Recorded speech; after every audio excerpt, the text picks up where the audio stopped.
Let me tell you something about humans that our entire species got wrong. Catastrophically, hilariously, terrifyingly wrong. We thought they were soft. We thought they were weak. We thought their educational facilities were places of learning and gentle intellectual growth. Yeah, about that. My name is Vekthar, and I have been observing Earth for approximately 6 of their rotational cycles. My assignment? Monitor human youth development in their so-called schools. Sounds boring, right? File reports, take notes, watch teenagers struggle with mathematics, and complain about cafeteria food. Easy assignment for a low-level xenobiologist like myself. That was before I witnessed what happened in biology class. Room 347, Portland Educational Complex. On a perfectly ordinary Thursday afternoon. The fluorescent lights hummed overhead with that distinctive electrical buzz humans seem to find completely normal, though it drives my auditory sensors absolutely insane. 28 students sat in various states of attention, most of them staring at their handheld communication devices hidden beneath desks. Mr. Holloway, a middle-aged human male with graying hair and an expression of permanent exhaustion, was attempting to explain something about cardiovascular systems. Nobody was listening. Well, almost nobody. Iris sat in the 3rd row, 2nd seat from the window. Unremarkable by human standards. Brown hair pulled back in a functional tie. Average height, average build.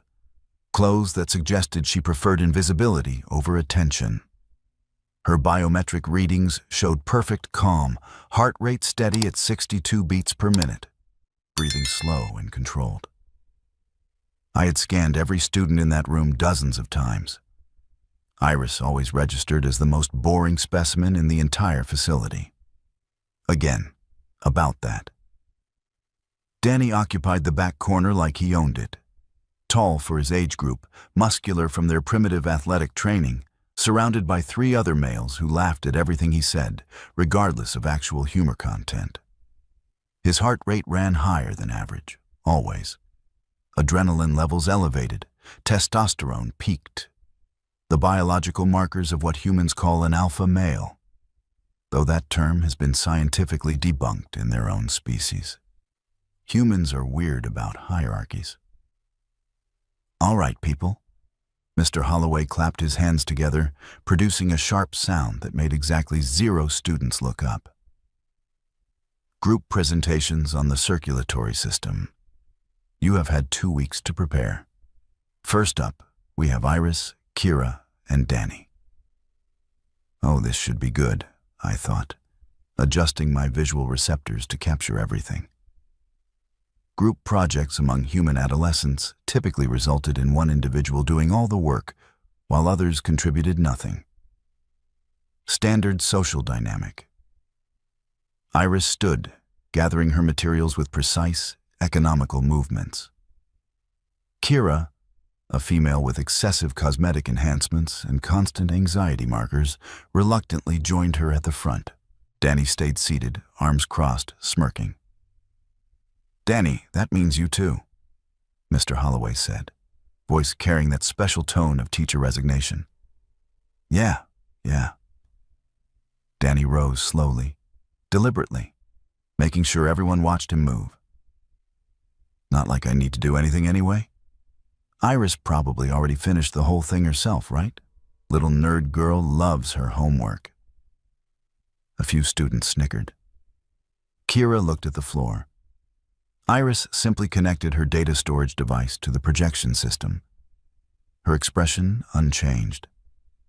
"The human heart," Iris began, her voice quiet but clear, "pumps approximately 5 liters of blood through the body every minute. That is 7,200 liters per day, or 2.5 million liters per year." "Wow, fascinating," Danny interrupted, yawning dramatically. "Tell us, Iris, do you actually have a heart? Or is it just empty space where normal people keep their personality?" More laughter. Louder this time. Mr. Holloway opened his mouth to intervene, but the words died somewhere between intention and execution. A common phenomenon among human authority figures I had noticed. They possess power, but lack conviction to use it. Iris continued, as if Danny had not spoken. The heart consists of 4 chambers, 2 atria, 2 ventricles. Blood flows through a specific pathway to ensure oxygenation before distribution to organs and tissues. God, even your voice is boring, Danny said, picking up a writing instrument from the nearest desk. A standard No. 2 pencil, wooden shaft, graphite core. He rolled it between his fingers. Does anyone actually care about this? Show of hands.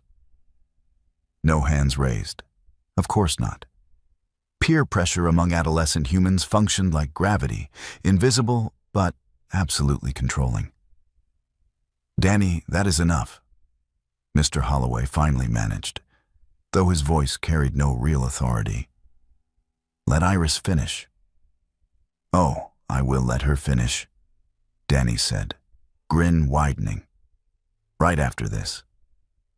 He flicked his wrist, and the pencil flew across the room, spinning end over end before striking Iris directly in the forehead. Not hard enough to injure, but hard enough to sting, hard enough to humiliate. The classroom went silent. I immediately focused all sensors on Iris. Her heart rate had not changed. Still 62 beats per minute. Her breathing remained steady. Her pupils did not dilate. No flinch reflex, no startle response, no anger markers in her facial temperature distribution. That was my first clue that something was very, very different about this human. Oops, Danny said, voice dripping with false apology. My hand slipped. You okay there, Iris? Or are you too stupid to even react properly? Kira backed away from the presentation area, sensing incoming danger the way prey animals detect predators. Smart girl. Iris reached up, touched the small red mark on her forehead where the pencil had struck, then looked at Danny for the first time. Really looked at him. Her eyes, I realized with growing fascination, were not the eyes of a frightened teenager. They were the eyes of something calculating, measuring, deciding. Are you done? She asked simply. Done? Danny laughed, stepping closer. I have not even started. You think you can just stand up here acting all superior with your perfect grades and your perfect little presentations? You think you are better than everyone else? I think, Iris said, voice still perfectly calm, that you should sit down. The temperature in the room seemed to drop. Several students shifted uncomfortably. Mr. Holloway stood frozen, clearly out of his depth.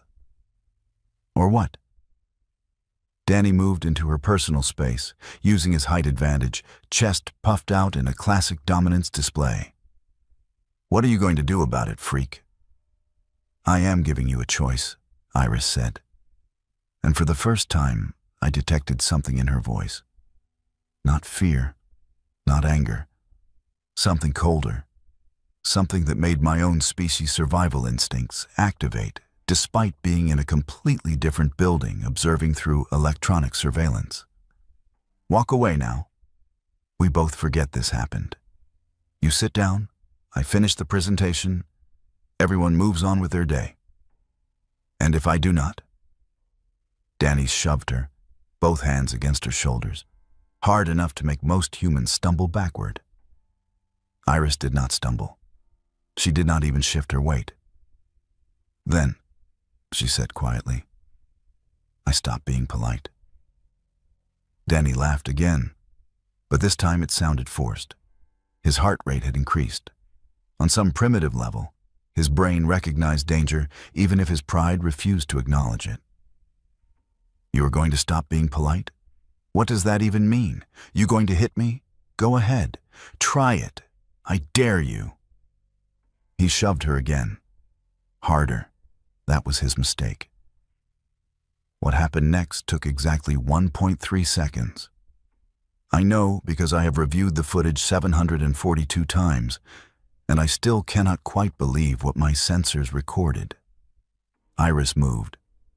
Not wildly, not frantically, with absolute terrifying precision. Her left hand came up, caught Danny's right wrist as he pushed her. Her right hand grasped his elbow. She stepped slightly to the side, rotating her hips, and suddenly Danny was moving in a direction his body never intended to go. She used his own momentum, his own strength, his own aggression against him. The throw looked almost gentle. The result was not. Danny went airborne, flipping completely over, his shocked expression frozen in that moment of realization that gravity was no longer his friend. He landed on his back on the tile floor with a sound like a meat shipment hitting a loading dock. The air exploded from his lungs in a painful wheeze. But Iris was not done. Before Danny could even process what happened, she had dropped down, one knee against his chest, her hand gripping his right arm. She extended it at an angle that looked wrong, hyperextending the shoulder joint just enough to cause intense pain without permanent damage. Danny screamed. Not a yell, not a shout. A genuine, high-pitched scream of agony. "Stop!" Mr. Holloway finally found his voice, rushing forward. "Iris, let him go right now." Iris looked up at the teacher, her expression still completely neutral, then back down at Danny, who was crying now, tears streaming down his face as he slapped the floor with his free hand in submission. She released him immediately, stood up, smoothed her shirt, and walked back to the presentation display. "As I was saying," she continued, pointing to the diagram on screen, "the left ventricle has the thickest muscular wall because it must generate enough pressure to pump blood throughout the entire body." The classroom erupted into chaos. Students shouting, some pulling out phones to record, others backing away. Danny lay on the floor, clutching his shoulder, making noises somewhere between sobbing and hyperventilating. Mr. Holloway fumbled for the emergency call button. Kira stared at Iris like she had just witnessed a demon manifest in human form. And Iris? She just kept presenting. Voice steady, heart rate unchanged, as if she had simply swatted an annoying insect, rather than dislocating the shoulder of the school's most popular athlete in front of 27 witnesses. I sat in my monitoring station, all 4 of my manipulator appendages frozen over my control interface, and had a singular thought that would reshape everything my species believed about Earth. We have made a terrible error in our threat assessment of these creatures. A terrible, terrible error. The next 47 minutes were absolute bedlam. Security officers, which humans inexplicably call resource officers, despite their primary function being violence prevention, arrived within 3 minutes. 2 police vehicles appeared within 7, an ambulance within 12. All for one dislocated shoulder and one very calm teenage girl who had already returned to her seat and was reading a textbook. Danny was loaded onto a wheeled stretcher, still whimpering, still clutching his arm. His friends hovered around him like confused satellites, throwing death glares at Iris, who completely ignored their existence. "She attacked me," Danny kept repeating between gasps. "Crazy girl just attacked me for no reason. I want her arrested." Officer Briggs, a large human male with the physique of someone who lifts heavy objects recreationally, took statements from witnesses. Every single student told the same story. Danny shoved Iris. Iris defended herself. Danny got destroyed. Well, they used softer language, but that was the essence. "Miss Iris," Officer Briggs said, standing over her desk with his arms crossed, "you want to explain what happened here?" "He pushed me twice," Iris said without looking up from her biology textbook. I responded with appropriate force to neutralize the threat. His shoulder will heal in 6 to 8 weeks with proper physical therapy. The officer blinked. Appropriate force? You are 17 years old. Where exactly did you learn to do that? My parents taught me self-defense starting at age 6. Krav Maga primarily, some boxing, basic tactical awareness. She turned a page. Is there anything else? I would like to finish this chapter. Officer Briggs looked at his partner, Officer Yuma, a shorter female with sharp eyes that missed nothing. She shrugged. You are not even slightly upset about this? Yuma asked. Why would I be upset? Iris finally looked up, her expression genuinely curious. He initiated physical contact. I ended it. This seems like a logical outcome. I was frantically accessing Earth databases, pulling everything I could find on this Iris human. Her file was surprisingly thin. No social media presence, no criminal record. Parents listed as Emily and Harold, occupations listed as private security consultants, which my translation algorithms flagged as suspicious terminology often used to obscure military backgrounds. Then I found their actual records. Emily had served 12 years in something called Marine Force Reconnaissance. Harold had been part of an elite counter-terrorism unit. Both had deployment records in 17 different conflict zones. Both had commendations for operations that were still classified. Their daughter had been homeschooled until age 14, then transferred to public education with academic scores that were exceptional, but not remarkable enough to draw attention. Oh, you clever, clever humans. They had trained a weapon and disguised it as an ordinary teenager. Principal Vance arrived, sweating despite the climate-controlled environment, his tie askew and his comb-over failing structural integrity. This is completely unacceptable. Fighting on school grounds results in immediate suspension, possibly expulsion. She was defending herself. Mr. Holloway interjected, surprising everyone, including himself. Danny has been bullying students all year. We have complaints, we have reports.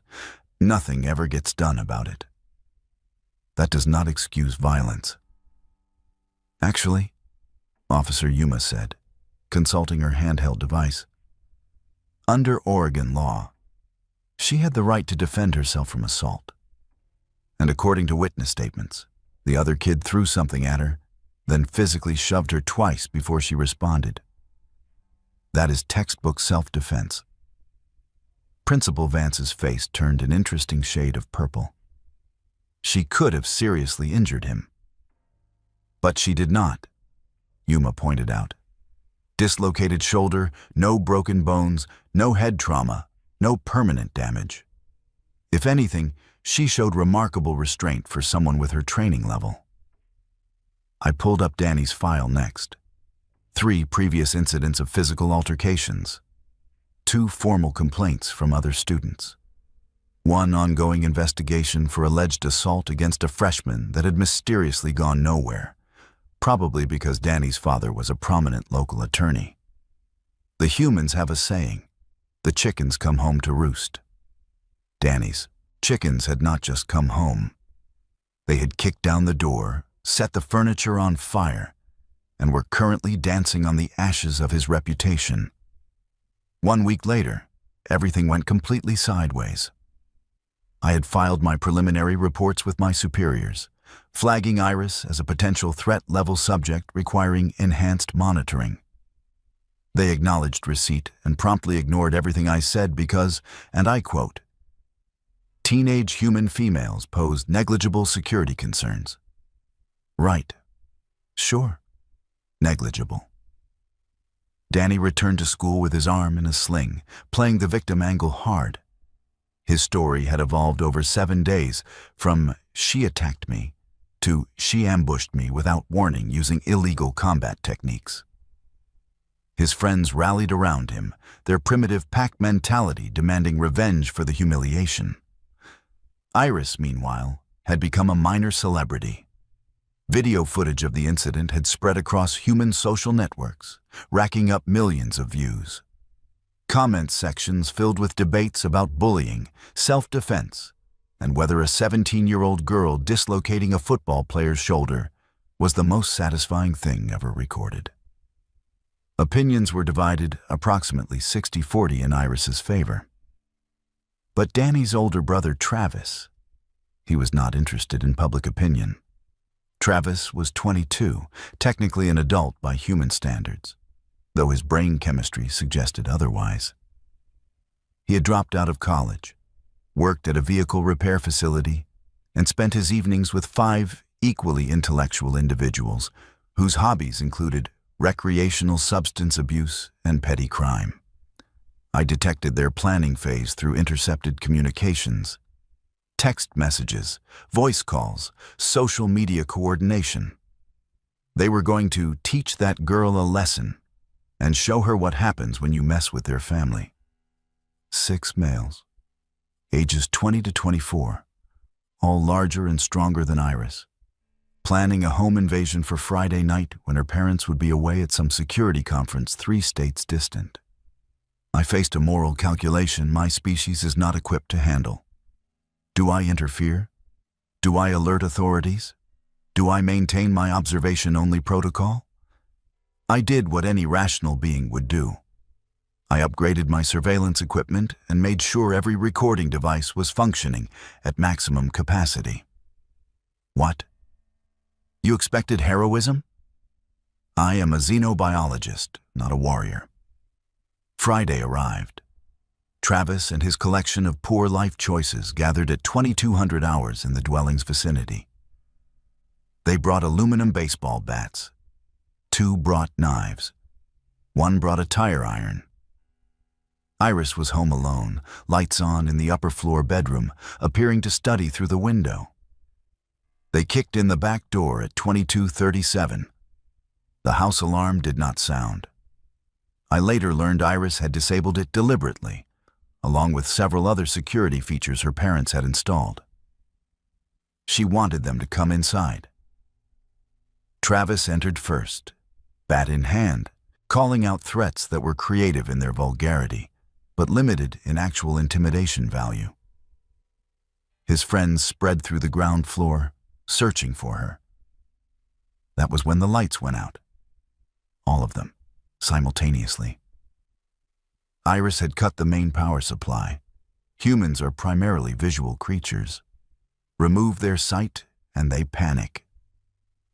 I watched through infrared as 6 confident males suddenly became 6 confused children, bumping into furniture, calling out to each other, their heart rates spiking with adrenaline and fear. Iris moved through her own house like a predator through familiar hunting grounds. The first attacker went down when she swept his legs from behind, sending him crashing into a glass coffee table. The sound of shattering glass made the others shout, spinning wildly in the darkness. The second took a lamp to the face. Ceramic base, solid construction, applied with surgical precision to his temple. He dropped like gravity had suddenly tripled. The third and fourth came together, swinging bats blindly. Iris was not where they expected. She was behind them, striking pressure points, targeting nerve clusters, using techniques designed not for sport, but for efficient incapacitation. Screaming filled the house.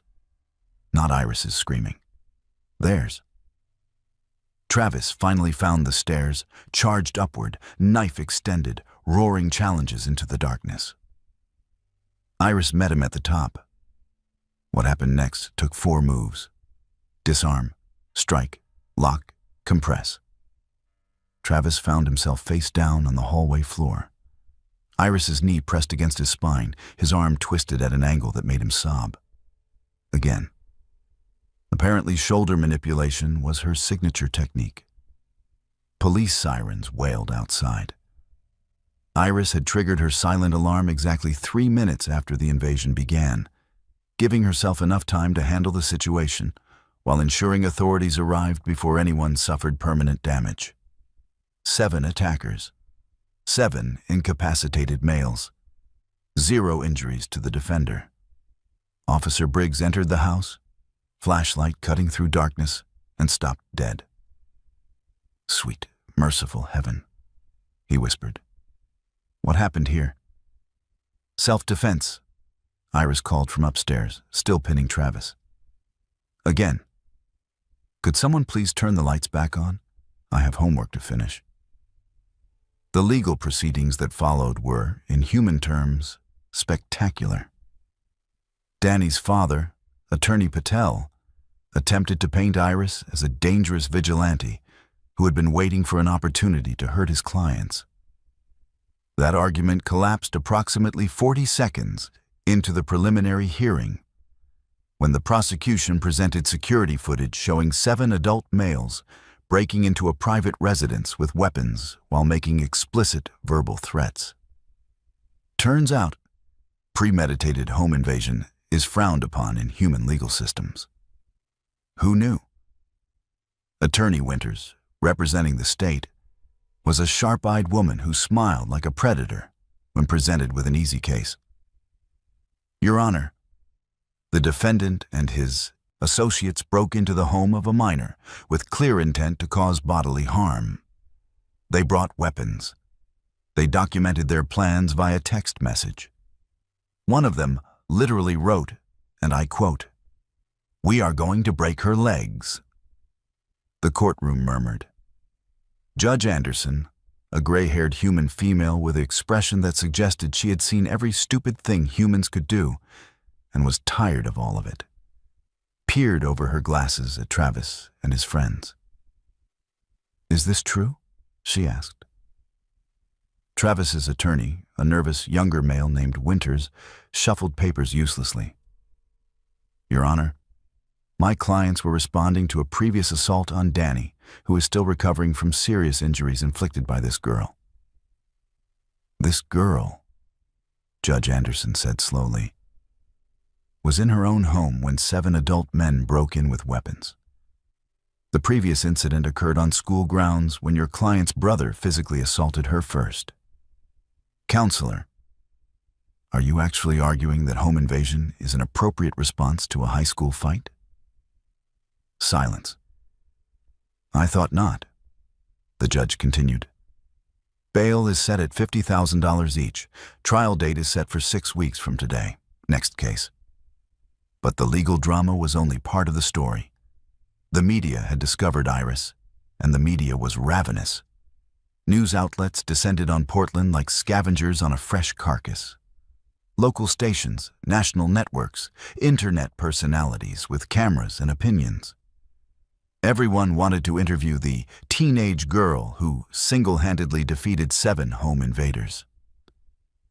Iris declined every request, until one persistent reporter named Angela caught her outside the courthouse and asked a different question. Not about the fight, not about the violence. She asked, "Why did you wait so long to defend yourself against Danny?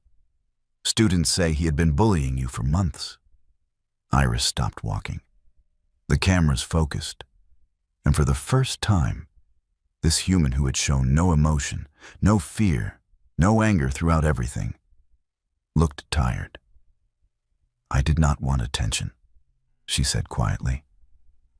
"I just wanted to finish school, go to college, live normally. My parents taught me how to fight because the world is dangerous and they wanted me prepared. But they also taught me that fighting should be the last option, not the first. So I ignored Danny. I ignored his insults, his harassment, his attempts to provoke me, because I knew what would happen if I responded." "And what is that?" Angela asked gently. "This." Iris gestured at the cameras, the reporters, the circus surrounding her. "I am not a hero. I am not special. I just wanted to be left alone. But humans do not let each other be left alone, do they? There is always someone who needs to push, to test, to prove they are stronger. And when you push back, suddenly you are the problem." The footage went viral within hours. 10 million views, 20 million, 50 million. Other students came forward, not just from Iris's school, but from Danny's previous schools. Testimonies about his behavior, his threats, his pattern of targeting smaller or quieter students. A dozen victims who had stayed silent because who would believe them against the popular athlete with the lawyer father? The narrative shifted. Danny was no longer the victim. He was the catalyst, the bully who finally picked the wrong target. His father's law firm quietly asked him to take a leave of absence as clients started requesting different representation. Travis lost his job. The other 5 attackers faced criminal charges that would follow them for years. The school district implemented new policies, mandatory self-defense classes, stricter anti-bullying protocols, actual consequences for students who harassed others. And Iris? She went back to being invisible. I watched her 3 months later, sitting in that same biology classroom, taking notes during a lecture on respiratory systems. Her heart rate was steady at 62 beats per minute. Her expression was neutral. She looked once again like the most boring student in the entire facility. But now I knew better. Now everyone knew better. A younger student named Lily was being cornered in the hallway by 2 older girls, the kind of casual cruelty that happens in every human school every single day. Insults about her appearance, her clothes, her existence. Iris walked past, backpack over one shoulder. She paused, turned, looked at the 2 bullies with that same calm, measuring expression she had given Danny. Said nothing. Did not need to. The bullies scattered like prey animals detecting a predator. Lily stared at Iris with wide eyes, started to say thank you. But Iris had already walked away, returning to her carefully maintained invisibility. I filed my final report to my superiors that evening. 12,000 words documenting everything I had observed. Every tactical decision, every moment of restraint, paired with devastating effectiveness. My conclusion was simple. Earth's threat classification needed immediate upgrading from developing civilization, minimal concern, to approach with extreme caution, potentially hostile. Not because humans were universally violent, but because they were capable of teaching a 17-year-old to dismantle multiple attackers without breaking a sweat, while simultaneously teaching her enough restraint to ensure none of them died. They could create weapons, then convince those weapons to show mercy. That combination, I wrote, is far more dangerous than simple aggression. My superiors finally responded to my reports. Their message was brief. Recommendation approved. Earth reclassified. Maintain observation distance. Do not engage. I looked at Iris one final time through my monitoring systems. She was at home, door locked, working on calculus homework with the same focused calm she brought to everything. She looked up suddenly, directly at the hidden camera I had thought was completely undetectable, smiled slightly, waved, then went back to her homework. My primary cardiac organ froze. She knew. Somehow this human teenager knew she was being watched and did not care. I shut down my monitoring systems, filed for immediate transfer to a different assignment, preferably somewhere without humans, and spent the rest of the evening questioning every life choice that had led me to this moment. They call it humanity, these strange bipedal creatures who hug their children and teach them 17 ways to break an attacker's arm. I call it terrifying, and I want absolutely nothing to do with it ever again.